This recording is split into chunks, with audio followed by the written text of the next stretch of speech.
Barbara from the Optic team joining us. Yeah, thank you for having me. Pleasure. Yeah, Barbara, can you tell us about Bridge? Sure, yeah. So Optics is it's actually, Optics itself is not a bridge. Optics is a cross-chain interoperability standard. It's a way to pass messages between chains, arbitrary messages, and you can build applications, cross-chain applications, or we're calling them ZApps, spelled like XAPPS, so X for cross. So ZApps, which you can build on top to use the messaging protocol. And probably the most at least interesting application that you can build right now that everyone wants is a bridge application. That's right. And so the bridge is built on top of Optics.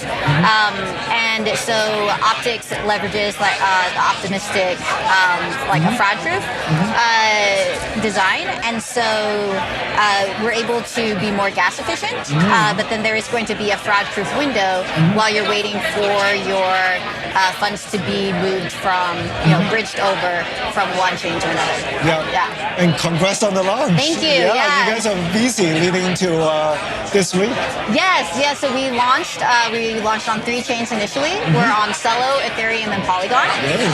So it's really exciting, and we have plans to launch more chains in the very near future. And it seems like people even finding out how to get started, even though you don't have an official UX. 10 million's already like reached over. Yeah. So it's very fun, exciting, also kind of like scary, and you're like, where's all the DJs coming from? But they're everywhere. And so we launched, and we haven't launched our kind of like official GUI, but there is a project, Mobius in the Celo community, who built a GUI, and they launched it on their platform. And so between that and Etherscan, of course you can use Etherscan to interact directly with the contracts. Between all that, people are finding their way into it, getting very excited, and transferring, assets over. So it's really awesome. We are almost teaching the world how to interact with smart contracts directly. And Etherscan will be the hole for everyone to come through the portal. And decentralized front end is the story anyway. Whether it's for Swap or now Bridge or other cross chain, just let people play and acquire their own users. It's not compliance, right? Right. Yeah. So that was actually something we didn't know that they were building a front end, but that was something that I thought was really great. Like I think the more people that build on top of it, that's going to be the best thing, right? Like initially, sometimes you have to build everything yourself, right? Because it's startup land, you don't know if people are going to do things, and so it's really exciting that a totally like different project was like, oh, we want to build something on top. It all kind of connects together. So it's fun that there's already kind of like a community building around it. So we're very excited. Cool. And what's your personal story getting into crypto? I actually been reading the blog post and your founding story. It's just amazing how you guys really come together as a team and now really at the frontier of the bridging. So it's been like a very interesting journey. Actually, I found out I'm like a grandma in crypto apparently. No way. Every year in crypto is 10 years. So I got started professionally in working in crypto back, it was like 2015 or so. I started working for Storj, or Storj. I know a lot of people know Storj. They had opened up an office in Utah where I live, and one of my friends got hired there, and he's like, Barbara, you have to come see this company. It's so fun. It's so cool. And I had known about Bitcoin like a couple years before. My husband's like, do you want to mine Bitcoin? And we actually had ordered some, I forget the company at the time. We had ordered the jalapenos, the pre-made little mining rigs. And so we ordered it, but they were backed up like 6 months, and then we were like, whatever, we won't do it anymore. So we just forgot about it. But my friend's like, you got to come work for this company. I met with them. I met James, a couple other people, and I was like, this is really cool. I was working in just normal kind of like Web2 stuff. Actually, it was really cool. I was working for a company where they made snow machines for ski resorts, and I was programming the communication to be able to control them. And so it was just a lot of fun. And so I really enjoyed that. I didn't really want to move, but my friend convinced me, and just kind of been in crypto since then. You know, I did storage. It was really exciting to be part of the like 2016, 2017 ICO hype, right? Like tokens launching, and then the crypto winter.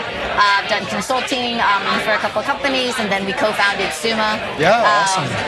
Where we worked on cross-chain interoperability before. I remember. It was like a thing. I mean, we've done all the stuff that we've tried all the things that didn't and found out they didn't work, right? Like atomic swaps and header relays and so kind of all this stuff, and which has been really great. And you know, I love doing that. We got to work with a lot of really amazing projects.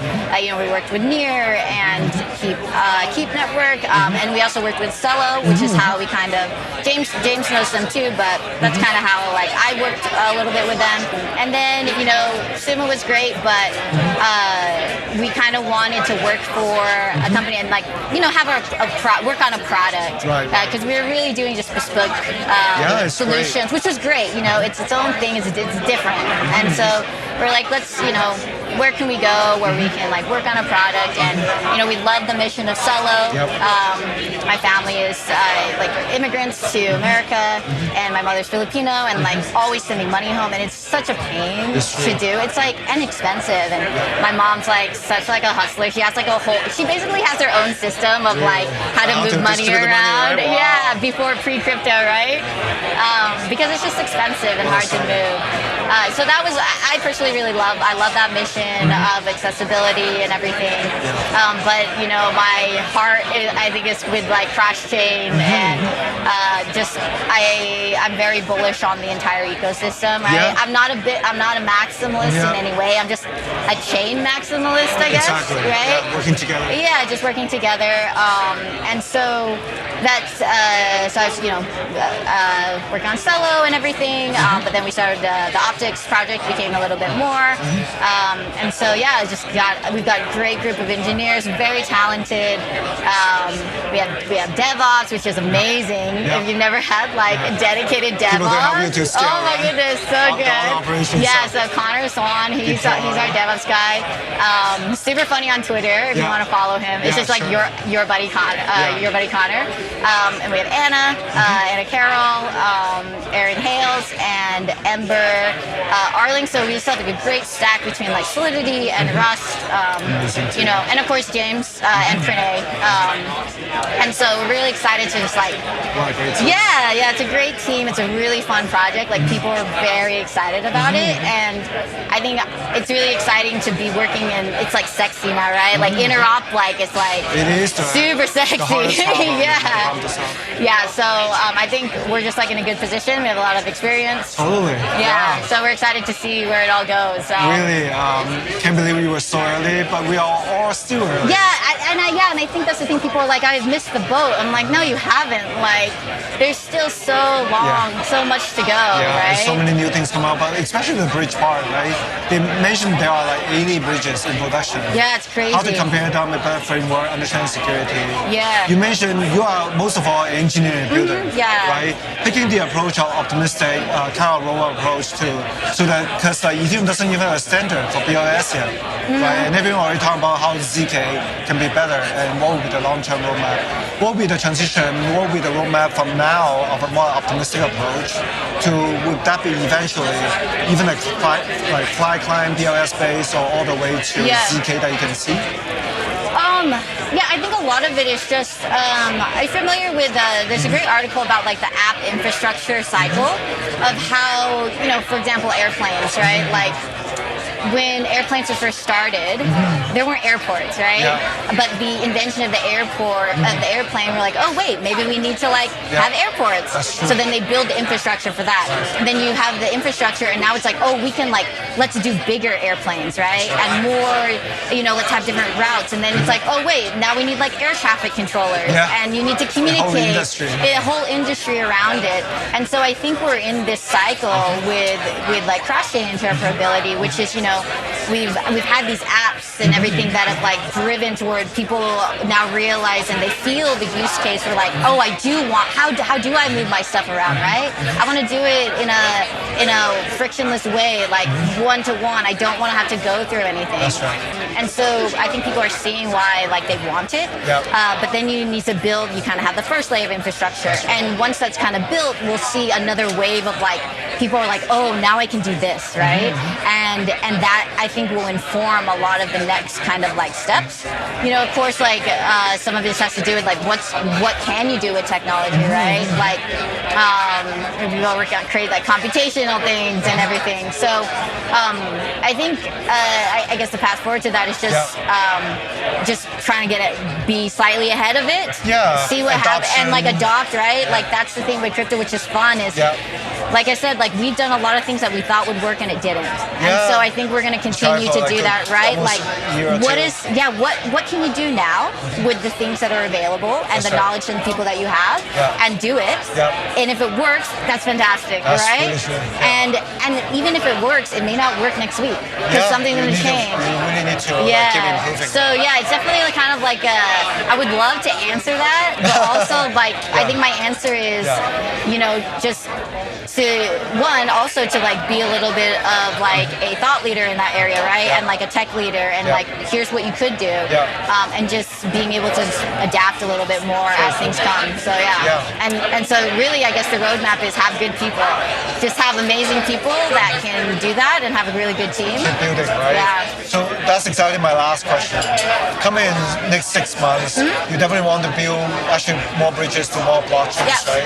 What would be the scale that you guys thinking, right? Let's bring on the next 10 chains, or let's drive Ethereum, or maybe even Ethereum between Celo and Polygon to be 100 million. What do you expect the next 6 months in the a lot. I'm very excited. I'd love to just get all of them, right? Wow, that would be amazing. If you I mean, get that would be great. Tens, if not even the 100. Yeah, you know, there is some you know, design things up. Obviously, not all chains are going to be compatible, right? Like at the moment, I think a good way to think of it is, you know, Optics is like the IBC for EVM chains. That's right. You know, like IBC is great. EVM compatible. Yeah, exactly. And so there's a lot of really great. There's different solutions, right? And you're always going to have trade-offs between them. James actually gave a great talk that talks about that in more detail at ETHCC. So like I think that'd be great if anyone wants to read look that up. And he talks about those trade-offs a little bit. Yeah.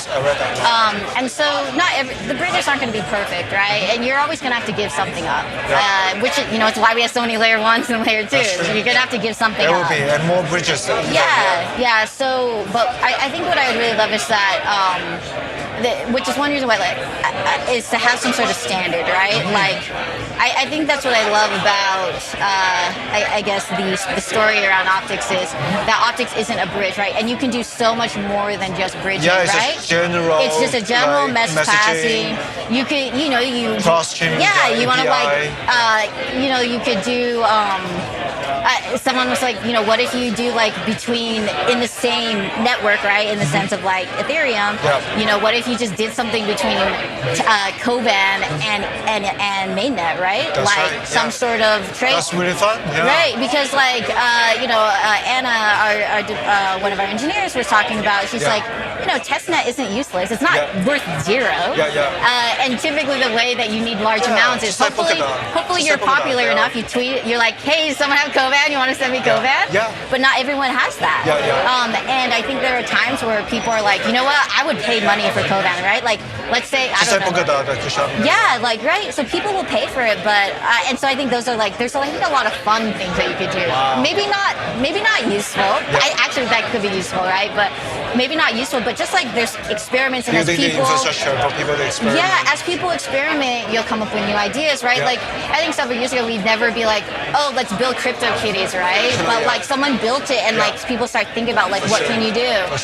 And so I think that's what's really exciting. And so we're actually, there's Celo is doing a hackathon in a couple of weeks, DeFi for the, I think it's DeFi for the People hackathon. And there's an interoperability track. And so if people are interested in doing like Zaps, so building applications on top of Optics, there's a track for that.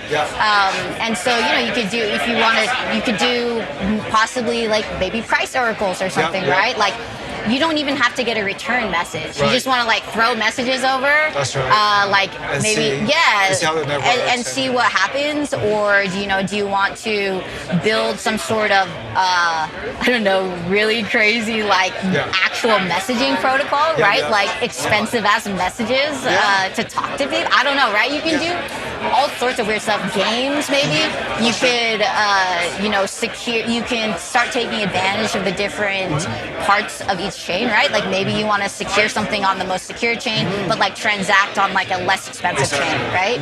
So you can start thinking about like what could you do when you think about building a cross application, right? So like I think that's one thing to do. Bridges, people like bridges because liquidity mining, right? Like I want to get money, and that's fine. There's nothing wrong with that, but that's just like the tip of the iceberg with cross chain stuff. Yeah. It's like I want to travel. You want to travel, right? You want to be able to like be everywhere. So yeah, it's like I think it's like an exciting frontier, and I'd love for more people to just like. I totally agree. That is really at the end of the metaverse, not just NFT, but all the assets, all the networks. Exactly. There's so much more, right? So cool. And I think people will have really good ideas that I've never thought about, right? Everyone has different experiences. Internet and digital world. Right. Yeah. So it's exciting. Well, thank you so much, Barbara. That's just been a really great thank you for having me. It's a pleasure. Well, thanks again. All right.